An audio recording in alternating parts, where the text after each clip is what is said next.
Is this the end? I guess so. Oh wait, there's a bunch more.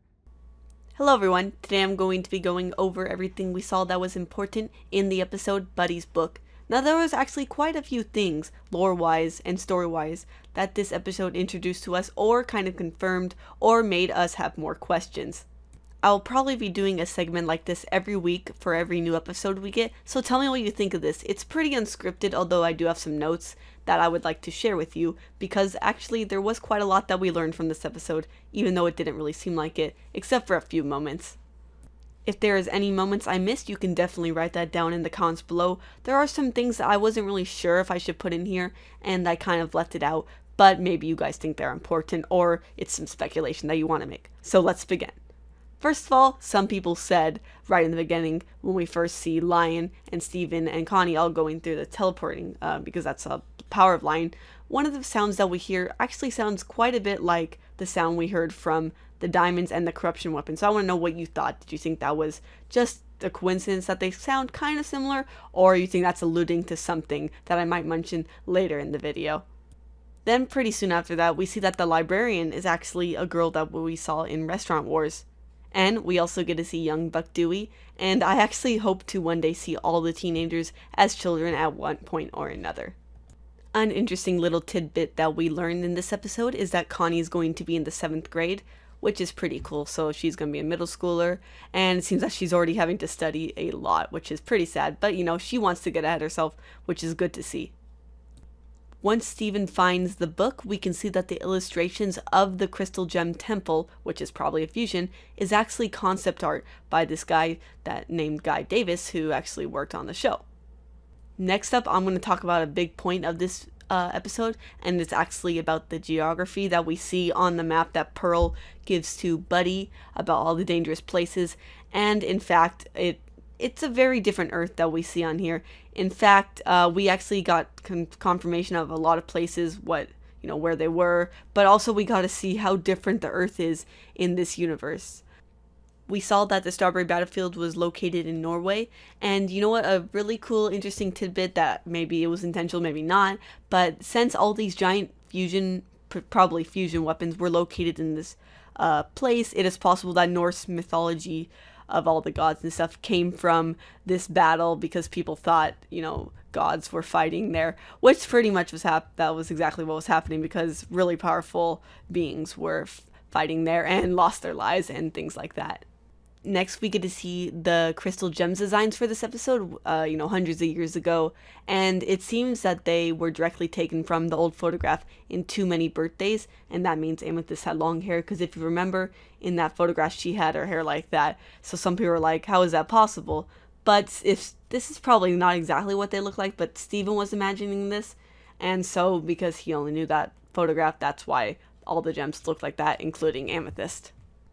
An interesting note that really took me by surprise was that the X's on the map, or the dots I should say, match up pretty well with those from the episode It Could Have Been Great, where we see a map of the Earth and all the locations of like spires and gem structures and places that humans shouldn't go. So they match up almost exactly, which is quite amazing.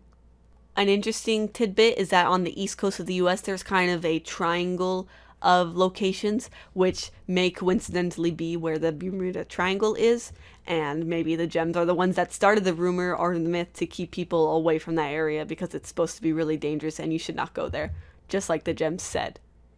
You'll notice on these maps that a lot of the Earth is different, and some countries are distorted or just are totally gone from the map or wiped out altogether.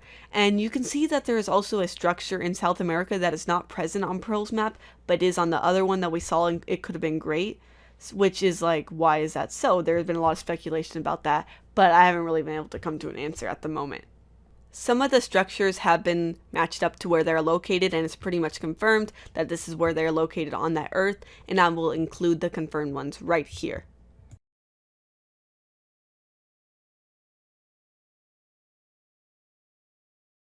Also, something fun to notice is that it looks like Garnet and Pearl ride off on a penny farthing, which is some kind of old-timey bike thing. And it's just really funny how they do that. Totally random, totally Steven thinking of all this stuff up in his head.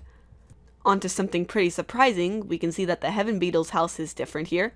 Did somebody actually come and update it and put new stuff in it? Because we saw in Giant Woman that house was nothing like that. Or, well, I mean, it was really similar actually, but obviously back then they didn't have any video game consoles in it, which it did in the present day.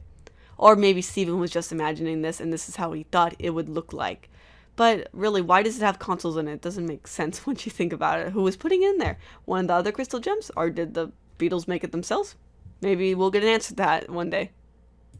Later on, we see the Ceasefire, and it actually, if you look closely in the background or on one of the pillars, you will notice that there are lions on the pillars. So that's kind of a theme of this episode. And before, when we saw the Ceasefire a couple times ago, it was kind of blurry, or you couldn't really tell what those figures were. So I wonder if they were hiding that on purpose, or they just decided to show a closer up of it now for some reason. One thing that I think is very important, especially in particular for me, is that we got to see the mural from Serious Steven again, which is, if some of you know, if you remember when I first started making videos, that was actually the first video I made, and I have brought it up a couple times, but the show hasn't. So since it's been so long, people are like, maybe they just brushed it off. Maybe, since it was made really early in the series, that they just decided that it didn't matter anymore because they changed up the lore since then, because the story's constantly evolving, and maybe that had some importance back then but doesn't now. But since they brought it back exactly as it was shown in Serious Steven, there may be some significance of it. I might talk about that later, or some other theories about that soon. Then another sketch that we see, which is also pretty important, is that we see an abandoned palanquin, which might be Blue Diamond's, which means maybe Blue Diamond went to Earth. Was she fighting there, or was she just watching over things? Like we saw in the answer, she didn't really do much except give orders. But it was definitely abandoned, as we can tell. Maybe, most likely because Homeworld had to flee before the corruption weapon came down. This might be important in the future, just bringing it up all of a sudden. So maybe we'll get to see more Blue Diamond or Blue Pearl. I've also heard some speculation that palanquin was not Blue Diamonds, but was instead Pink Diamonds, because the palanquins have some slight differences in them. I think maybe it's either the number of legs or something like that, or maybe not the legs, but the number of walls on the palanquin. So what if it was Pink Diamonds? Because she may have actually been more of a head-on leader, like she told her. She didn't just tell him what to do, she also went down to Earth. Actually, unlike Blue Diamond, so maybe she was there when that happened, and stuff happened to her, which we'll talk about soon. But maybe that was hers, and she was the one down on Earth, and because of that, she was in contact with Rose, and bad things happened to her. Now, I'm gonna kind of skip Amethyst because we don't really learn too much, but what I really want to talk about is Rose and her 7 lions. We see that she has both male and female lions. And maybe because of this, we'll soon get about Lion's backstory, which is something that we have been wanting ever since pretty much the beginning of season 1. Also interesting to note that Rose may have never been poofed, which is why we always see her, pretty much always, maybe not in that old painting, but besides that, we always see her in the same dress. I need to go back and look in that painting. I always forget. Is she wearing that same dress, or is she wearing something over that?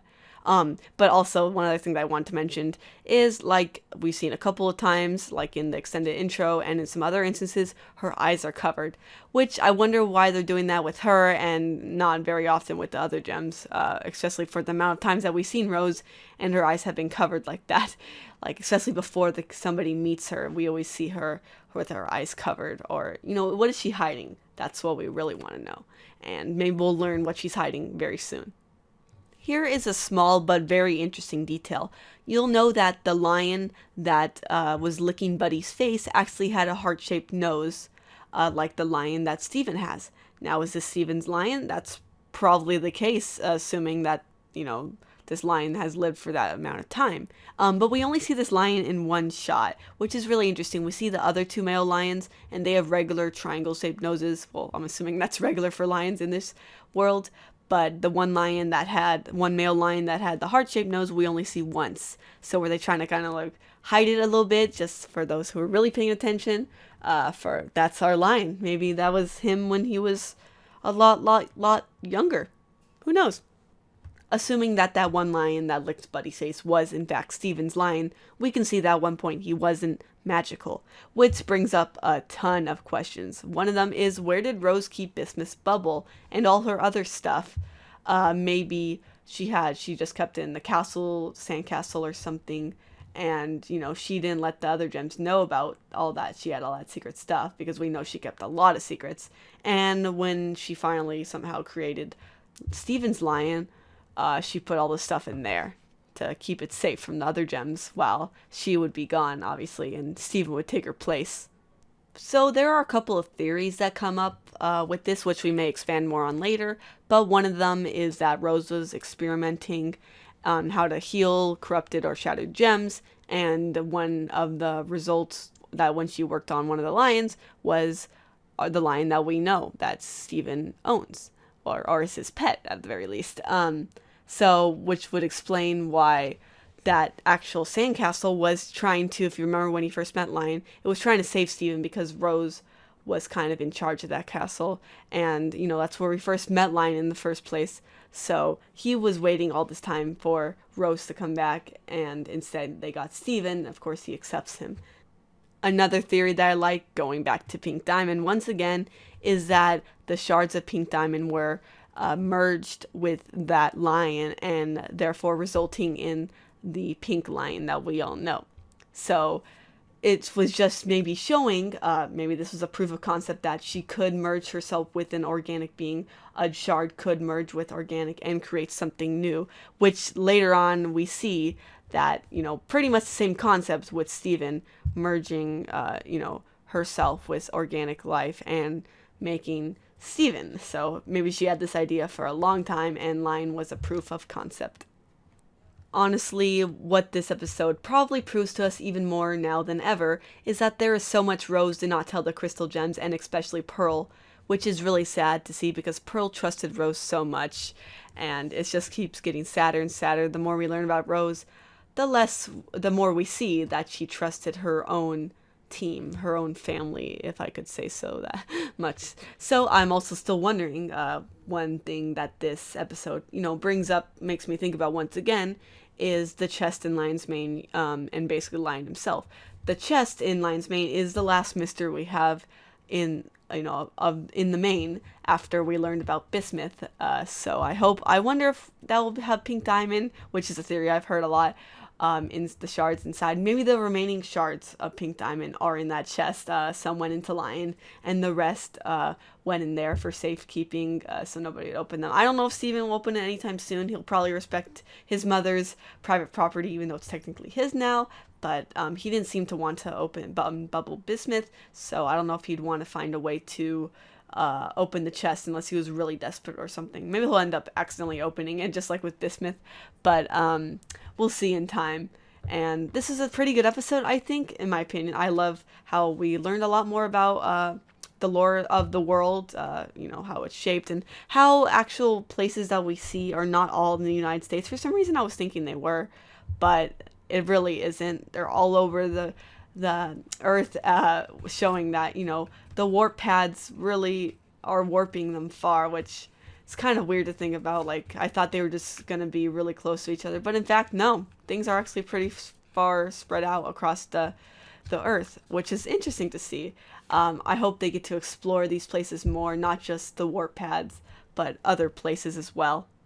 So those were a lot of the lore tidbits that I found during the episode. If you have any others that you think I missed, or you would like me to talk about maybe in a future episode, if they reference back to that, I will definitely get to that.